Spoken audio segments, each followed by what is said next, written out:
Hey everybody, it's Sensei Sid with Fields Karate. I've got your next Karate at Home video assignment. Like always, I want you to start out with your calisthenics and your stretches. Warm up those muscles with your stretches. Make sure you get your legs, warm up your shoulders, and then move into your calisthenics. These are your push-ups, your crunches, and your sit-ups, your squat kicks, and your Budo burpees if you really want to get adventurous and throw those in there. So do all of those exercises at the beginning of every session. Remember, with these assignments, if you choose, you can do the whole assignment in one training session, or you can split it up and do it in 2 training sessions. Or you could even do the whole thing in 2 different sessions, so you do the whole assignment twice. That's up to you. I encourage you to do that if you can pull it off. Now, once you've done your exercises, I want you to move into your kata. And today I want you to focus on your favorite kata. Whatever kata that is, focus on your favorite kata, and I want you to do it 10 times. Now, last week we had you take a look at some of the other katas on our website and pick out a kata that you didn't already know.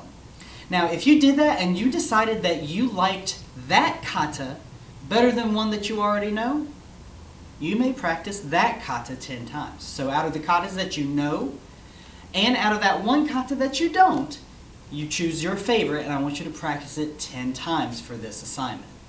Now, once you've worked through your kata, practice that 10 times, I want you to move into your self-defense techniques. And for this assignment, for today, you're going to need a partner. There's really not too many ways to do this well without a partner, but I want you to work on your chokeholds. Now, a couple of key things with your chokeholds. We want to remember that with your chokes, as a means of self-defense, this is one of the most dangerous situations you could find yourself in, because someone's cutting off blood flow and maybe even airflow to your brain. So you have to move pretty quickly.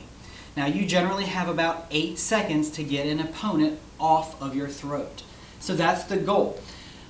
So when you do this, pick a partner who's going to be pretty serious about this with you. Someone that you trust. If you don't trust them absolutely, don't ask them to be your partner. And their size doesn't really matter. If it's going to be your mom or dad, that's okay, even if they're much bigger than you. If it's going to be a little sibling, you want them to be close to your size, not too much smaller. Otherwise, you need to get on your knees to practice this with them. But pick someone who's going to be serious, who's not going to try and show off and squeeze too hard and that sort of thing. You want to work through going through the motions. Don't put any pressure on. Don't actually squeeze if you're going to be their partner. Also, if you're going to be doing the defenses, make sure that when you do your counterattacks, you don't hit someone in the head real hard. You don't want to cause any concussions. You don't want to break anyone's ribs. This is training. This is practice. This is not a real situation yet. In a real situation, you let loose and give it everything you got. But for training, you do not hurt your partner. So, just by way of reminder, you have several options with your choke self-defenses. And this is going to be a frontal choke where someone's coming straight in. Really, from an attacker's perspective, it's not the best of attacks, because while it's dangerous, it's relatively easy to get out of these. And I'm going to have you practice 3 different techniques, and I want you to do each of them at least 10 times. So you're going to be getting out of a chokehold 30 times total. But just to remind you, everyone should know what these defenses are, but if you have someone choking you, one of your first defenses is a windmill. So you're going to take your dominant hand, you're going to ball it up into a fist, you're going to tap your thigh, and you're going to rotate over and turn that direction 90 degrees and slam back down. And that's going to peel their hands off of you. If you want, you can actually use your weaker hand to grab, and when you come down, you now have a hold of them for your counter attack, which is usually a rear elbow or a back fist or a hammer fist. Your counter attack is up to you. I would encourage you to switch it up and try a couple things. Just remember, do not hit your partner in the head. That's going to make a bad day for both of you.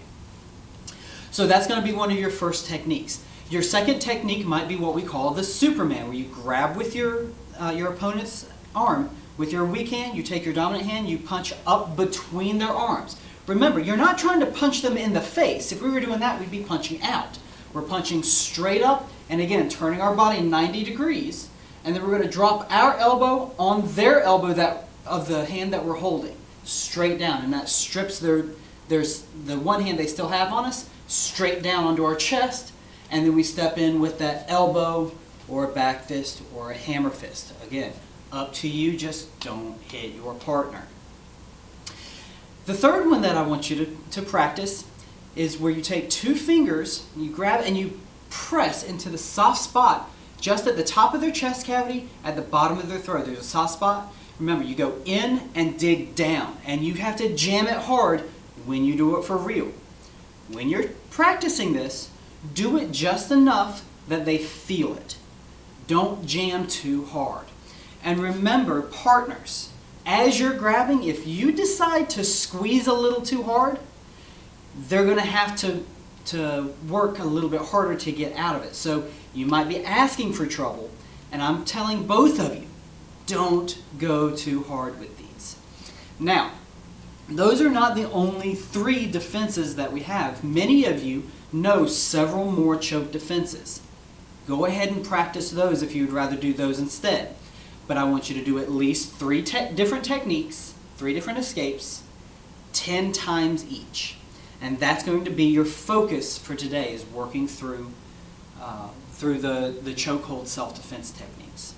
Now, once you've gotten through your exercises, your kata, and your self-defense, I want you to do a little bit of conditioning. And today, I want you to push it hard. We're going to be focusing on leg strength. So I want you to work on a squat kick. You're going to come down, down as far as you can go, keep your back straight, come up, and you're going to do a front snap kick, and then down, and another kick, and you're going to switch legs each time. But I want you to push and try to do 200 squat kicks. 200 total.